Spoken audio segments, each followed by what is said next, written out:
Please subscribe to this channel and support us so we can post new sci-fi stories every day. Your support keeps us going. The colony world of Kepler 442 be burned like a dying star against the void. Smoke rose from shattered cities, their skeletal remains casting long shadows across fields of ash. The Draelith had come like a plague, their reptilian warships blotting out the sun as they descended to hunt. They were predators in the truest sense, 7 feet of scaled muscle and razor teeth, evolved to taste fear in their prey's saliva before the killing bite. Dr. Elara Voss pressed her face against the viewport of the alien prison transport, watching her home world shrink to a burning dot. Around her, the surviving colonists huddled in terrified silence, their clothes torn and faces streaked with soot.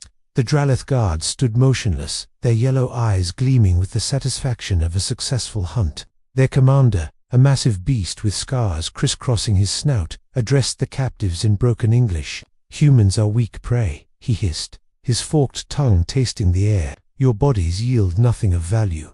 But your fear is delicious." Elara's mind raced with scientific calculation, even as her heart hammered against her ribs. She had spent her career studying biochemical adaptation, engineering nanite-infused enzymes that could grant humans immunity to alien pathogens.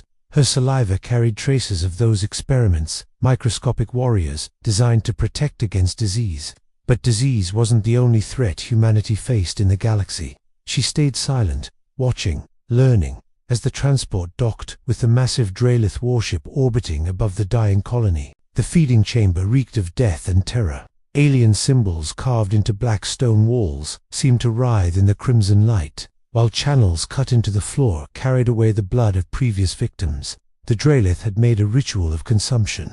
They believed that tasting a prey's saliva before feeding allowed them to absorb the victim's strength and memories. Fear made the taste sweeter, they claimed. Terror was the finest seasoning. Commander Vexhar loomed over Elara as she was dragged to the center of the chamber, his jaws glistening with paralytic venom. Other Draelith formed a circle around them, their scales rippling with anticipation.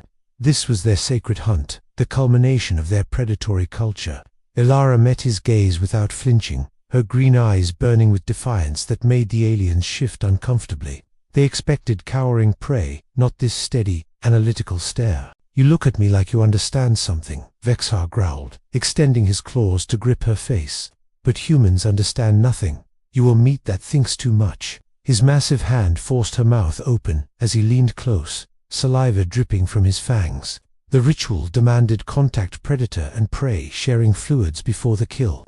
It was supposed to be the moment of ultimate dominance, when fear reached its peak and the hunt concluded in ecstasy. The exchange began. Vexhar's venom-laced saliva met Elara's engineered secretions, and for a heartbeat, nothing happened. The alien commander pulled back slightly, confusion flickering across his reptilian features. Then the burning started. It began as a tingling sensation in his throat, quickly escalating to searing agony as Elara's nanite-enhanced enzymes attacked his alien biochemistry. The microscopic machines, designed to neutralize pathogens, recognized his saliva as a foreign contaminant and began dismantling it at the molecular level. Vexhar's scream shattered the ritual silence. Smoke rose from his mouth as he clawed at his throat, his powerful body convulsing in ways that defied his predatory grace. The other Draelith stumbled backward, their circle breaking as their strongest warrior collapsed before them, foam and blood streaming from his jaws. His scales began to blister where Elara's saliva had touched them, the engineered compounds eating through his natural armor like acid. "Poison blood prey," whispered one of the younger hunters, using their ancient term for creatures too dangerous to consume. The phrase spread through the chamber like wildfire, carrying with it the weight of evolutionary terror. For millions of years, the Draelith had ruled through predation, but now they faced something that turned their greatest strength into a weapon against them. Years earlier, in her sterile laboratory on Earth, Elara had worked late into the night, perfecting her nanite enhancement project. The original goal was simple: grant humans immunity to the dozens of alien diseases that had killed early colonists. She had modified human saliva to carry microscopic defenders, enzymes that could identify and neutralize foreign biochemistries. The nanites learned and adapted, creating custom countermeasures for each new threat they encountered. She had never imagined they would encounter a threat quite like this. The Draelith science officer, a gaunt creature with cybernetic implants replacing half his skull, ran frantic tests on samples of Elara's blood and saliva. His instruments confirmed what their combat instincts already knew. Human biochemistry was adapting faster than their toxins could work. The nanites weren't just defending. They were learning the Draelith's biological patterns and developing increasingly aggressive countermeasures. Each contact made the humans more dangerous, not less. Word spread through the warship's corridors like a virus. The humans burn us from within, soldiers whispered to each other in their native tongue. Their flesh is cursed by the void itself. Fear grew in their ranks as guards began to refuse direct contact with the human prisoners. Some secretly tested their own saliva after touching the captives, terrified to find their mouths going numb. Elara seized on their growing terror, her scientific mind recognizing the psychological advantage she had gained. When guards brought her food, she spoke quietly to them about human resilience, about the millions of years of evolution that had prepared her species for exactly this kind of encounter. "We adapt," she told them. "We survive. And now, we've adapted to you." The ship's lower decks buzzed with rebellion as younger Draelith, already skeptical of their elders' hunting traditions, began to question the wisdom of their invasion. Some approached Elara in secret, drawn by her calm confidence and the growing legend of her toxicity. She offered them a simple choice: help her free the human prisoners, or face extinction alongside the rest of their species. When humanity learned to weaponize what she had accidentally discovered, Commander Vexhar, his throat still burned and scarred from their first encounter, demanded a second test. His pride would not allow him to accept defeat by mere prey, even if that prey carried poison in its blood. He selected a juvenile warrior, barely past molting age, to make contact with the human scientist. The young predator was eager to prove himself, to show that the elders' fears were groundless. The bite was swift and confident. The juvenile's fangs punctured Elara's forearm, drawing blood that mixed with his venom in the wound. For a moment, he stood triumphant, proving that humans could still be hurt. Then his fangs began to dissolve. The nanites in Elara's blood attacked the foreign material with savage efficiency, breaking down the calcium and keratin of his teeth while flooding his nervous system with engineered toxins. His shrieks echoed through the ship as his mouth began to bleed, his pride dissolving along with his weapons. The psychological impact was immediate and devastating. Rumors spread to the entire Draelith fleet through their quantum communication network. Humans were no longer prey. They had become something far more dangerous, a species that could turn the act of predation itself into a trap. Some ships began to retreat from human space, their captains unwilling to risk their crews against an enemy that grew stronger with each attack. Elara realized what she had become, what her years of research had accidentally created.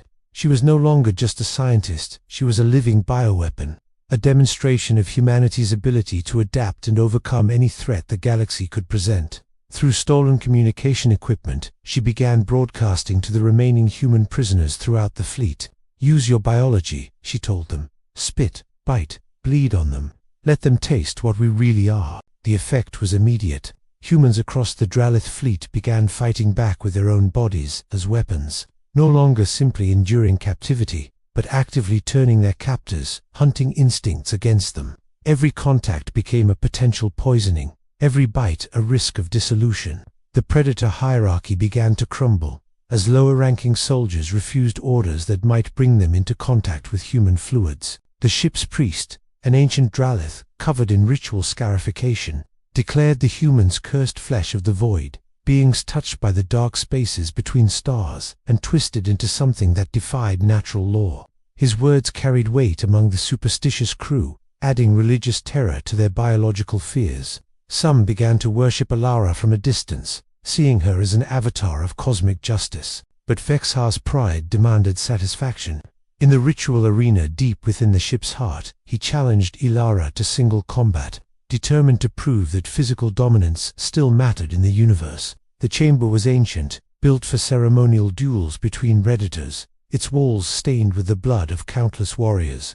He faced her with the confidence of millions of years of evolutionary supremacy, his claws gleaming and muscles coiled for the killing strike. The duel was brief and brutal. Vexhar's experience and strength meant nothing against an opponent whose very existence was toxic to his biology. When he pinned her to the arena floor and forced his saliva into her mouth for a final, triumphant taste, he sealed his own fate. The nanites responded with deadly efficiency, flooding his system with compounds specifically designed to target reptilian biochemistry. Flames seemed to burst from within his body as his nervous system overloaded and his scales began to melt. As he died, Elara leaned close to his ruined ear and whispered the truth he had refused to accept. That's evolution. That's humanity. The crew watched their supreme redditor fall to a creature half his size, their worldview cracking like his dissolving bones. The rebellion that followed was swift and total, with Draelith loyalists overwhelmed by those ready to surrender to the poisonous prey they could no longer safely consume. Within hours, humans controlled the warship. Elara stood on the command deck, broadcasting victory across the galaxy as her people seized weapons and communications equipment from their former captors. Her message was simple and devastating. We are not prey. We are the fire you tried to swallow. The words spread through human colonies like a rallying cry, while Draelith fleets received them as a death sentence. On Earth, colonists gathered around communication arrays, cheering as transmissions showed predator ships fleeing from human space. The Draelith survivors carried tales of the burning woman back to their home worlds, warning their councils about the species that had turned predation into suicide. The mere mention of human saliva became enough to send veteran warriors fleeing in terror. But Elara knew the war wasn't truly over. Standing at the viewport where her journey had begun, she looked out at stars that suddenly seemed less hostile, filled with the promise of human expansion rather than alien domination. Her species had learned something crucial about themselves. They were not just adaptable. They were antithetical to those who would prey upon them. Each attack made them stronger. Each attempt at domination revealed new ways to strike back. In the deepest chambers of the Draelith home world, their supreme council debated humanity's fate. Ancient predators who had never known defeat struggled with a question that challenged their fundamental understanding of the universe. Do we fight, or do we run? The answer came from their oldest member, a creature who had witnessed the rise and fall of a dozen prey species. Run. The humans are poison. They are the death that wears the face of food. As news of the human victory spread, Elara felt the weight of what she had unleashed. The nanites in her system continued to evolve, creating new defenses against threats that didn't even exist yet. She had become patient zero in humanity's transformation from prey to predator, the first of her species to prove that adaptation could be weaponized. Her eyes burned with quiet determination as she planned humanity's next moves among the stars. The galaxy would never be the same. Species that had preyed upon humans for generations now whispered warnings about the taste of human fear, about the creatures whose very existence had become a trap for those foolish enough to hunt them. Elara smiled, thinking of the words that would echo across the cosmos, becoming humanity's calling card among the stars. They thought we were prey. They were wrong. If you enjoyed this story, please subscribe to this channel and support us so we can post new videos every day. Your support means the world.